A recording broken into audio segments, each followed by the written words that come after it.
What is something that everyone should experience at least once in their lifetime? The night sky without light pollution.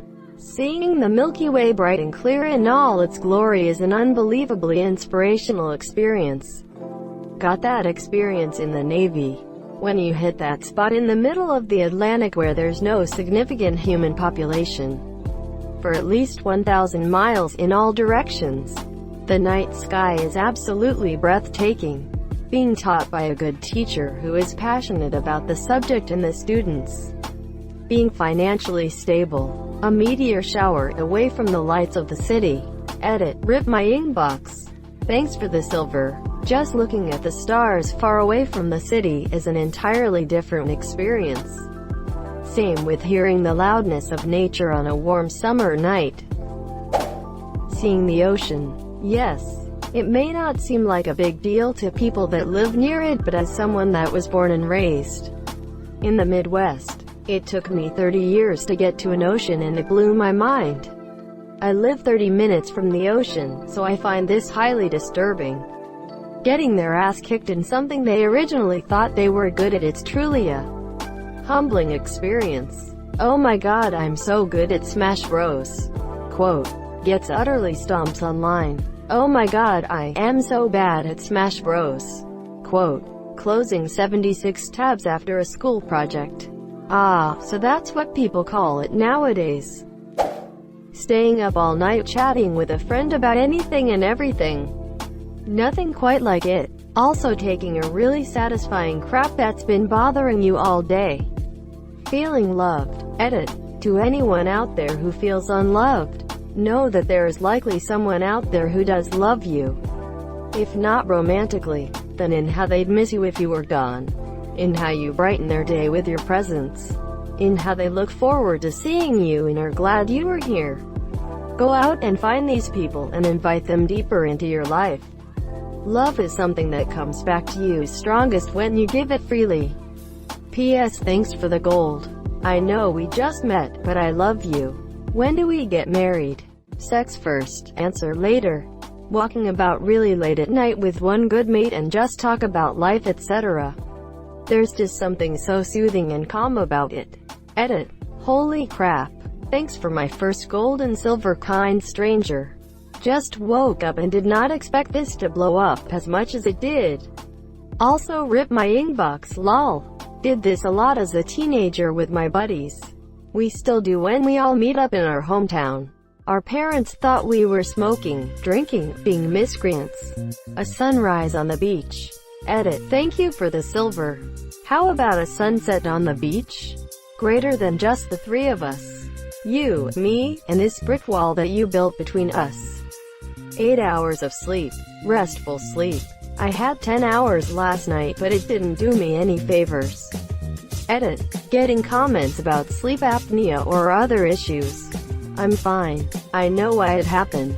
However, my dad has sleep apnea, and after living with him and going throughout his diagnosis and treatment process with him, I can't recommend enough that people consider it when thinking about their sleep health and that people seek help for it.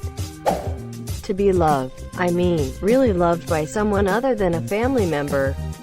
This makes me sad. Being important to someone. By that, I mean realizing it. Because chances are you're already important to someone. Edit 1. I suddenly learned to write. Edit 2. I think this comment got more people sad than I intended. I'm sorry. Quick fix though. And I really mean it. Get a dog. One who needs you before even knowing you. Life in the streets is really rough on humans. People who can talk, ask for help and know better how to get warm. Imagine how hard it is on dogs and also cats. Sometimes, you can make a huge difference in a life that, although a bit different, is as precious as any human life. Also thanks for the golden on. The rush of adrenaline and the sudden realization of how mortal you are that can only come from near death, when your life flashes before your eyes. Yes, I can relate. Care to share your experience? I'm interested. I was racing go-karts one day and I came around a really fast bend while I was lining up to overtake a fellow racer. I only so slightly touched the ripple strip. bumpy edge of a turn, but it was enough to throw my cart off towards a tire wall.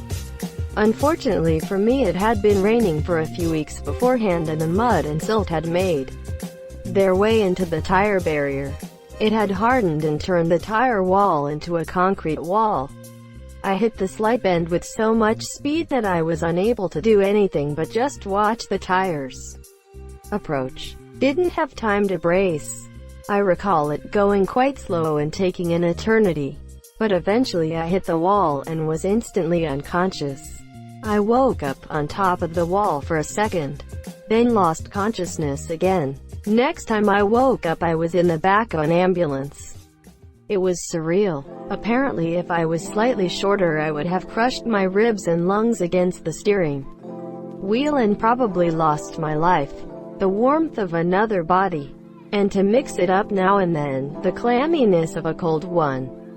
Hold up, edit. Thanks a lot, guys. Now my most upvoted comment is about necrophilia. Sex is great, but have you ever got 100% on a video game? Yes. I have all 120 stars in Super Mario 64. This also qualifies me as a plumber. Seeing the northern lights. Located entirely within your kitchen. Well, can I see it? No. Traveling alone. Edit. I am not saying traveling alone is better than traveling with friends or a loved one. I am just saying it should be tried once. Everywhere I've ever traveled, I've seen solo female travelers as well. I can't give specific advice because I am not a female and honestly have no idea what they go through. But I know women do it. Do you like it? I travel alone every week or so, and sometimes it's nice, but more often than not I find it extremely lonely. I'm guessing this is for work? There is a difference in doing it for work and for fun. You get to choose the destinations, schedule, etc. Plus, you generally do not just stay in a hotel. More likely a hostel or a social place where it's easy to meet people. Traveling alone for fun is what I call experiencing true freedom. The key isn't that you can do whatever you want.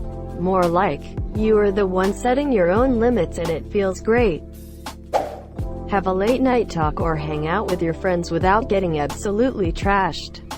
I've had this with my childhood friends. Whenever someone comes home from abroad or someone gets married, we take a day off, or half, at work and do a small reunion. No one seems to notice how late it gets. We would just talk and drink.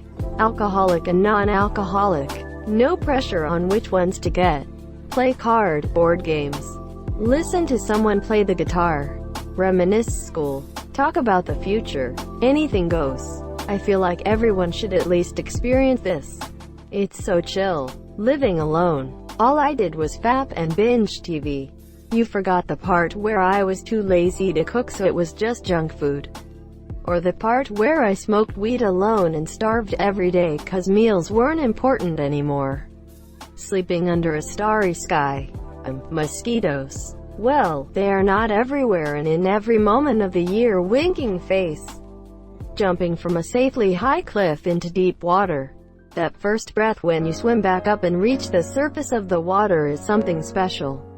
I can't swim, monsieur. Then we have another thing to experience, learning to swim. Standing on the summit of a mountain. Even if it's in the Appalachians or Adirondacks. Edit. I've done many summits in the Appalachian Mountains. My point was that you don't have to climb the tallest mountains to enjoy a breathtaking view and have a sense of accomplishment. Greater than even if it's in the Appalachians. You talkin' shit, bo? Mountain shaming. An orgasm. Hopefully one day. A best friend. I had one best friend once. Like, truly. She's no longer my best friend. It was more heartbreaking than losing my first love. It's crazy. Running into her in town now, it's like we are strangers and it's the worst. I still look back in the good times. Ever since, with any new friends I've made, I yearn for that same connection I had with my old best friend. But I've never found it again. Not yet anyways. I have some good friends. Don't get me wrong. but not as special as a best friend. To tell someone that you love them, and have them look genuinely happy back at you. A real, genuinely challenging decision. Not just something that makes you think, but something that makes you worry. And stress a little. And worry in the immediate aftermath of the decision that you may not have made the right choice. And then just accepting it. Because as much as it would be nice to live without worry, it's important to learn that sometimes there won't be an easy choice, but that things will work themselves out ultimately. As a person with anxiety, that's pretty much every decision I make. Taking a leap of faith with something or someone. Edit. My phone is buzzing and I'm really looking forward to reading the responses after work. Reading through the awesome stories has brightened my day. Well, my first gold. Thank you, kind stranger. Only if there's a haystack at the bottom. Hitting rock bottom and bouncing back, it changes you for the better every time. Being at rock bottom for years and never bouncing back is even more fun.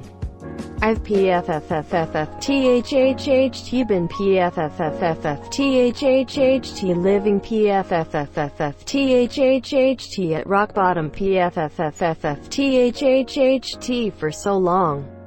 PFFFFFTHHHT that I've adopted PFFFFFTHHHT their PFFFFFTHHHT accent PFFFFFTHHHT.